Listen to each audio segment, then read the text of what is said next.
In this video, I'm going to react to the origins of the greatest soccer rivalry in North America.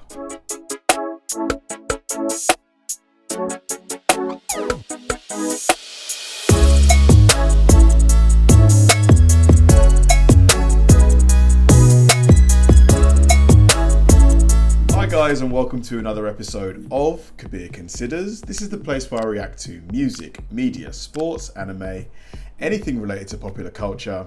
I'll watch it with an open mind and give you my 100% honest reaction to it.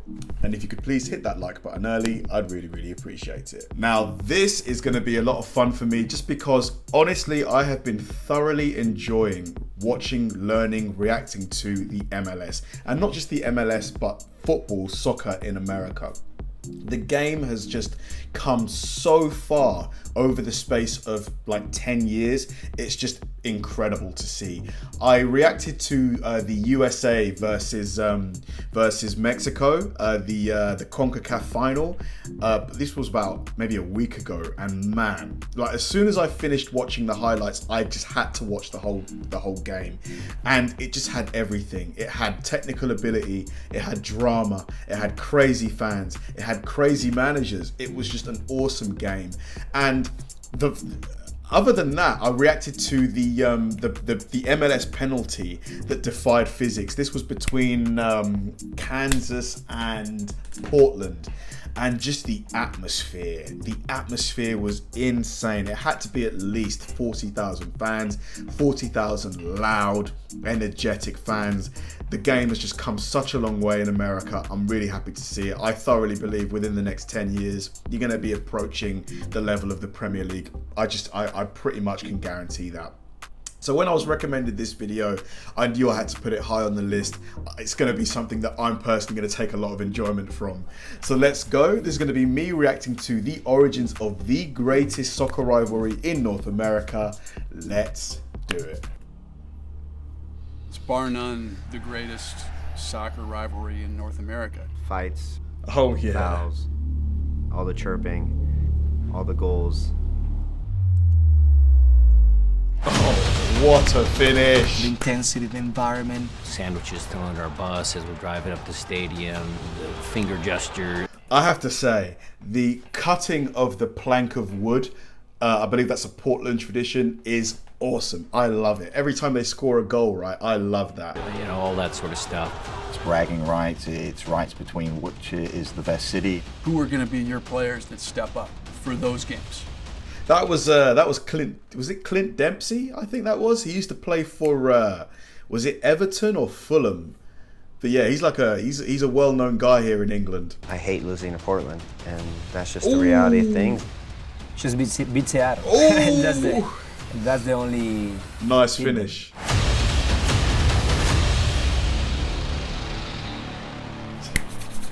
Let's do this.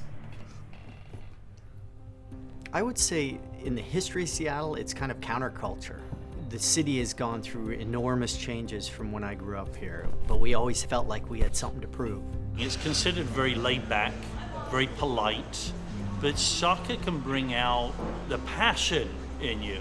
Portland obviously is not a big city. It almost feels like a town sometimes. A community where everybody is connected.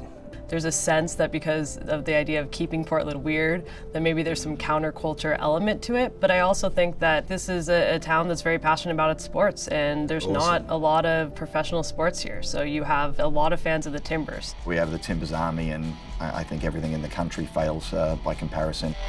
Nice. The fans, just as much as the players, hate losing to Portland. We hate that. I love it. The singing. This just takes me back before all of this, you know, drama that we're going through, walking to the Emirates, hearing the songs, singing the songs. I love it. I love it. And they hate us, and we like it that way. It's a battle in the field, and there's a battle in the stands and in the stadiums.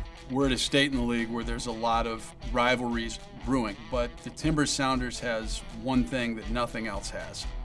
It's history. Oh, the Sounders playing it, making it, Wow. playing the game. This looks like 90s kits, right? It started in the 70s. 70s. The Timbers faced the Sounders here in Portland back in 1975 in the quarterfinals of the NASL playoffs. 30,000 plus here at Multnomah Stadium tonight to see the Sounders. Wow, so there's genuine real history here. This is like 50 years ago. This is impressive. Timbers play the Portland Timbers. Tony Betts scored on the header in extra time to send the Timbers on. Chips it across in front. There's the shot. Nice header. It's not one of those rivalries you see with LAFC or LA Galaxy where this is a 2-year-old rivalry. As I was a kid, we'd go to the games, we're like, yeah, we got to beat Portland. We got to be the best in the Northwest. And it was the same thing with Vancouver up north. We're 3 different cities, 2 different countries that have similarities, but we definitely have a pretty deep rivalry. The Cascadia Cup, which is owned by the fans and supporters, is the trophy we fight for when we play between Portland, Vancouver, and Seattle. You know, sometimes people forget about Vancouver, but they're a proud franchise. They've had good teams throughout the years. I'm gonna say that Vancouver is the king of Cascadia, if we're going. I have to say, football or soccer in North America is way further ahead than a lot of Brits really know about. Like, if my mates, my British mates saw this video, they'd be like, what? Because we all think that it's still kind of somewhat in its infancy, but not really. Like, it's really maturing as a sport for sure. By Cascadia Cups, Vancouver's definitely leading that.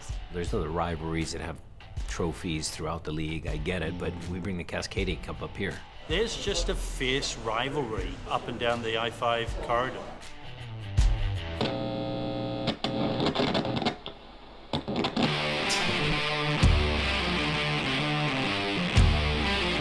You start to look at the personalities involved, who are the villains and who are the heroes, that gives the rivalry even more intensity. Ooh, I just don't.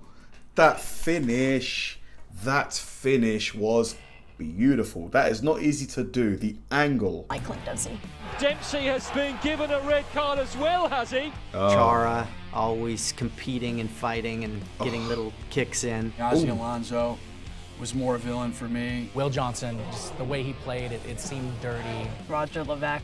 Roger Levesque's got to be Roger Levesque. Yeah, Roger Levesque. I'm going back to the goals he scored here, but particularly that 2009 US Open Cup game where he scores 48 seconds in. He made a great run into the near post, beat the goalkeeper, and Nate Jaquia comes and he chops him down in Timber Stadium. One of my fondest moments. It's the most iconic image for Seattle Sounders fans, and it was on their pitch, so that's what made it even sweeter. The Roger Levesque celebration, I think that's something I won't speak about.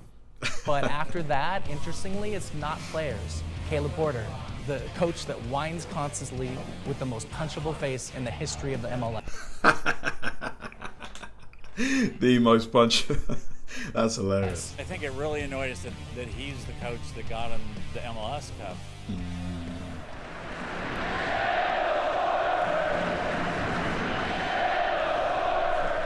What are they saying? I think there was a lot of jealousy from Sounders fans that it was like, in some ways, for all that we've done, they have the one thing that we've always wanted. It's a good stat to have won a championship before them. Oh no, keeper!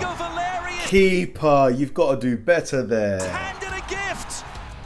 I wanted them to fail big time. Still the only club in Cascadia to win MLS Cup where we actually scored a goal during the run of play. Had a shot on goal even.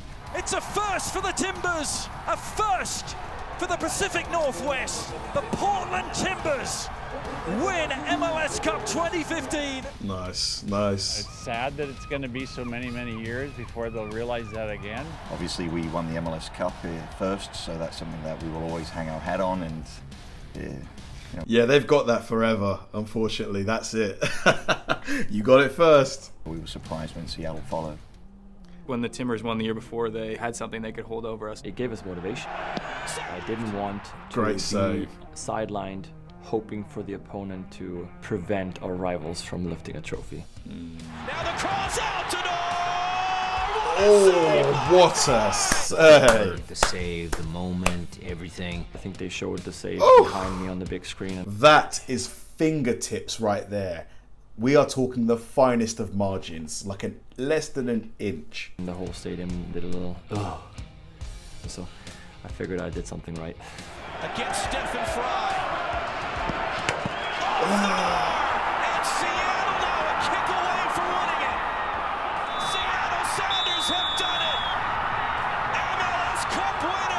2016. Was I rooting for them versus Toronto in 2016? No, I wasn't. But, you know, it was a tough game to watch, to be honest. We don't want them to succeed in what they're doing. They are not supposed to win. It felt great to take it away from them, and obviously for us to lift our first one. For us now, it's time to try and win another one and hold that over them. Clint said it best in the trophy celebration. All I gotta say is now that we won one, Portland can't say shit.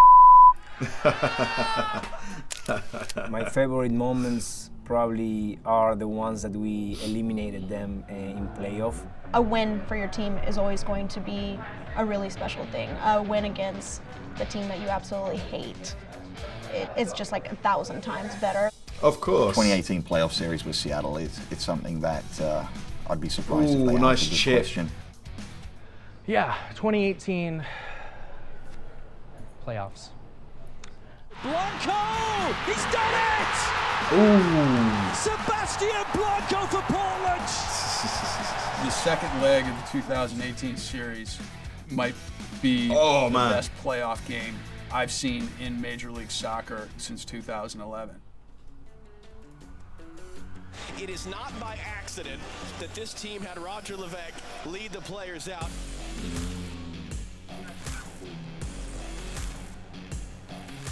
Oh. Every Timbers win against Seattle is a favorite memory, but for me it was probably the Blanco goal. Mate, how does he score from that far out? Come on, goalie. It was special. I can feel the silence Right in all the corner. stadium.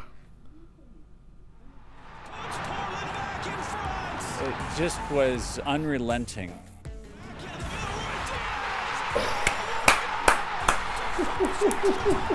We deserve to win, but Portland is a very sneaky team. Sneaky. Oh, great header. Great header. That was a peach of a header.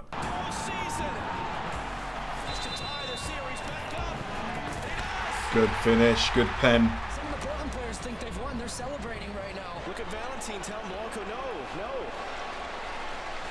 We go to a shootout. When you eliminate your rival in his house, it's priceless. Yeah, it is. Oh! I was a little sore after that game. It could not be a more perfect night here in the Pacific Northwest. There's always the next game against Seattle. Oh!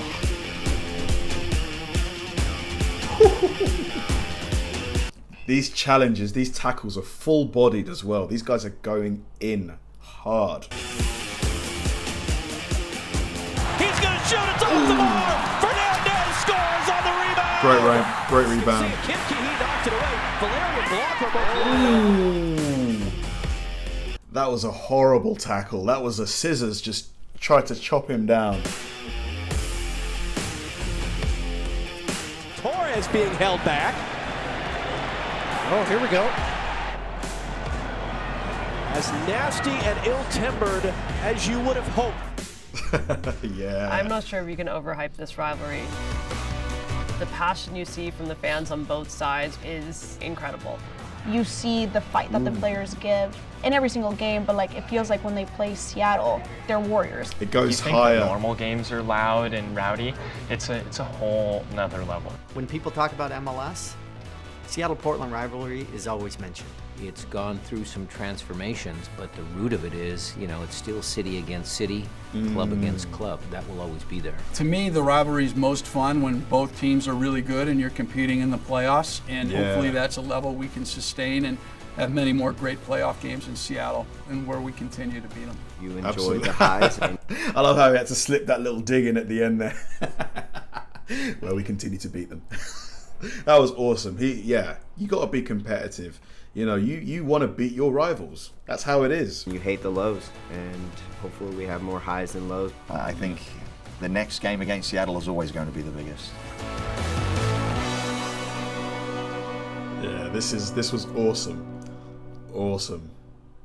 Man, that was great. Honestly, it's just to see that America is really starting to embrace you know, football, like, or you guys as you call it soccer, but we call it football. It's just great because football is just such a great sport. It really brings out something in the fans. It's just, and to see that rivalries, real rivalries are starting to form. Well, not just starting to form, in this case they've been there for like, you know, 50 plus years. It's great because rivalries, you know, those big matches, those tightly fought, you know, emotionally charged games, when casual fans just flick on and see what's going on, they'll be like, wow, this is great, you know, and that's a new fan, and that's how you build the fan base and you build the sport. Really, really great to see that the MLS is making such huge strides in all facets of the game, the technical level, the financial power, the fan involvement. Great to see. Really, really love what I'm seeing in the MLS. Thanks for watching, guys. If you enjoyed this video, please like, subscribe, turn on bell notifications, and keep throwing the recommendations my way. I know I say it all the time, but they genuinely help me out, because if I know you enjoyed watching something, I'll definitely enjoy reacting to it. So like, subscribe, turn on bell notifications, keep throwing the recommendations, and I'll catch you in the next one.